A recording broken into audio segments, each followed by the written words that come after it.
उनके द्वार खुले हुए हैं। कोई भी कार्यकारिणी का आदमी 27,000 संयोजक और अध्यक्ष की हैसियत से मिल सकता है। उन्होंने स्पष्ट तौर पर कह दिया ACS को बुलवाइए, ये मामला इतना पेंडिंग क्यों है। मैंने अभी विभाग की जिम्मेदारी संभाली है, शिक्षा विभाग का मामला इतना पेंडिंग नहीं होना चाहिए। ये तो नगर पालिका प्रभावित साथियों के लिए। अगर नगर पालिका वालों को मैं नहीं कह रहा तुम संतुष्ट हो, संतुष्ट तो मैं ही नहीं किसी वार्ता से, लेकिन ये उन्होंने बताया वो बता दिया। अब सुनिए 27,000 की कहानी।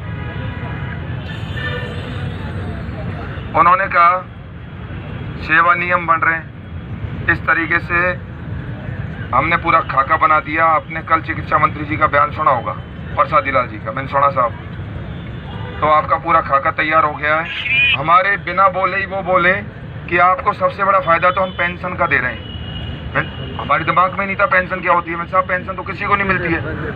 अरे बोला भाई जो हिसाब मिलता लास्ट में, उसमें 50% आपकी तनख्वाह में से कटेगा, 50% राज्य सरकार उसमें मिलाएगी, तो आपको भी हिसाब मिलेगा।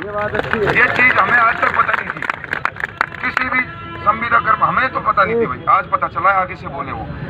तो मैं साहब ये पेंशन की व्यवस्था, जैसे आपका PF 2000 कटा प्रति मंथ, तो 2000 रुपये उसमें राज्य सरकार आपकी सेवा काल की समाप्ति पर मिलाकर टोटल हिसाब देगी। दूसरी, सेवा नियमों में आपके परिवार और आपको मेडिकल की फैसिलिटी दी जाएगी, जो कि राज्य कर्मचारियों को RGHS के तहत दी जाती है। अब हमें कौन सी योजना में देते हैं, वो चिरंजीवी में देते हैं या RGHS में देते हैं, वो इनका बिंदु है। पर उन्होंने कहा आपके परिवार के स्वास्थ्य लाभ पर कोई खर्चा नहीं होगा। तीसरा, उन्होंने कहा एक्सटेंशन ऑर्डर वो का मामला समाप्त, आपकी सेवा काल नियमित 60 वर्ष रहेंगी, ऐसा नियमों में बनाया गया है। अब उनके सवाल पूरे हो गए। फिर हमने पूछा सर मिनिमम तनख्वाह तो बता दो। उन्होंने कहा ये मेरे लिप्स से मैं नहीं कह सकता। उसका कारण है कैबिनेट में जब प्रस्ताव हुआ था, सभी मंत्रीगण थे, CM साहब भी थे। ये किसी मीडिया गण को पता नहीं चले, किसी को पता नहीं चले। इतना जरूर है, मैंने आपका मानदेय बहुत अच्छा होगा, मतलब तनख्वाह अच्छी होगी, तनख्वाह की बात चल रही है, कोई इस शब्द को मानदेय मत पकड़ना कि कहीं, क्योंकि बोलने में फर्क हो जाता है। उन्होंने वो कुछ भी है भाई, उन्होंने जो बताया वो बता रहा हूँ कि आपका गुजारा भत्ता अच्छा होगा। मैंने बोला साहब उसको एक डेडलाइन तो बता दो, इसने इतने के इतने बीच में। तो बोला यार ये नहीं, तो मैं ये सरकार की जितनी आर्थिक स्थिति होगी हर साल इंक्रीमेंट्स आपको भी मिलेंगे, ये भी उन्होंने कहा।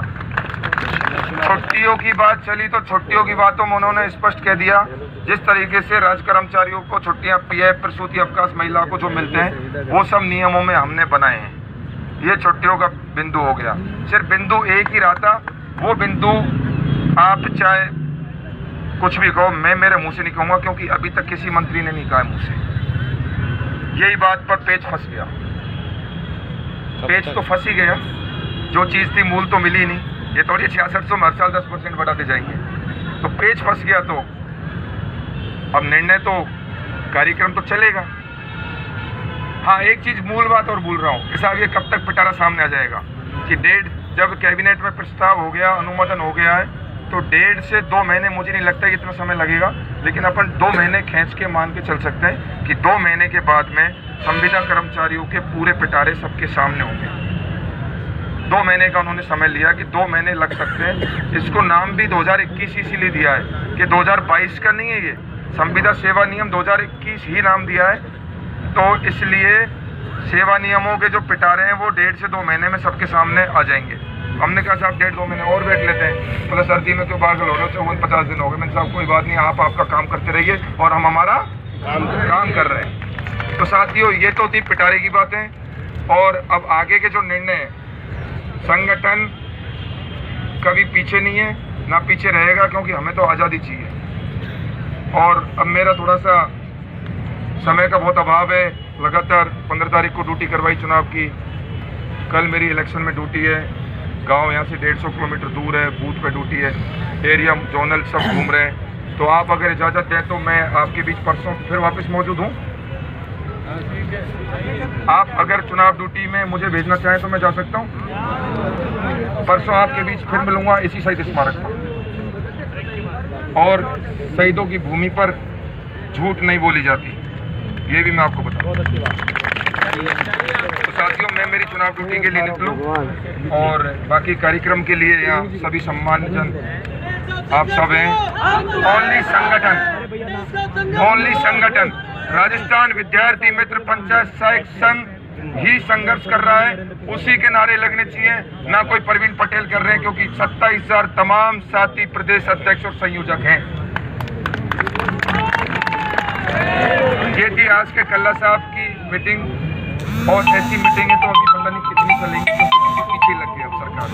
तो बता दो इसने इतने के इतने बीच में, तो बोला यार ये नहीं, तो मैं ये आउट नहीं करना अभी। तो मैंने कहा साहब, परिवहन मंत्री जी जब बैठक से बाहर निकले तो उन्होंने कहा था कि सुप्रीम कोर्ट के नियमों के अनुसार इनका नियमितीकरण किया जा रहा है, सुप्रीम कोर्ट के अनुसार इनके तनख्वाह का प्रावधान किया जा रहा है। तो सुप्रीम कोर्ट तो 17,700 कहता है सबसे कम। तो उन्होंने कहा कि मैं मेरे मुंह से तनख्वाह के बारे में अभी नहीं कहूँगा, जो आपके नियम बनाए, मेडिकल फैसिलिटी, आपको पेंशन, आपका नौकरी 60 साल और आपके सम्मानजनक वेतन है, लेकिन वो विभाग वाइज कैडर बन रहा है। विभाग वाइज आपके विभाग आपकी योग्यता के अनुसार सिफारिश लगा रहे हैं कि हमारे इन कर्मचारियों को इतनी मिलनी चाहिए, हमारे इनको इतनी मिलनी चाहिए। वो आपके डिपार्टमेंट के मंत्री, जैसे पंचायत राज, मिनसाब शिक्षा में हमारे 70% लोग हैं, आप हैं, मुझे सारा पता है। बोला मेरे कर्मचारियों का मुझे पता नहीं होगा, लेकिन ये चीज़ मत खुलवाइए। दूसरी बात, हमने कहा साहब एक चीज़ और बता दो हमें। तो उन्होंने कहा आपको जितना पूछना है पूछ लो, क्योंकि आपको मैं 5 मिनट, क्योंकि स्टार्टिंग में बात होगी साहब हमारा 54वां दिन चल रहा है। तो बोला आप मेरे 54 मिनट भी ले सकते हैं, आपने इतनी बड़ी तपस्या कैसे की, 54 मिनट भी दूंगा। फिर उनसे हमारी सारी बिंदुओं पर बात हो गई। तनख्वाह के पिटारे का इतना ही संदेश है, तनख्वाह अच्छी होगी, लेकिन 5%, 10%, 15% सरकार की जितनी आर्थिक स्थिति होगी, हर साल इंक्रीमेंट्स आपको भी मिलेंगे, ये भी उन्होंने कहा।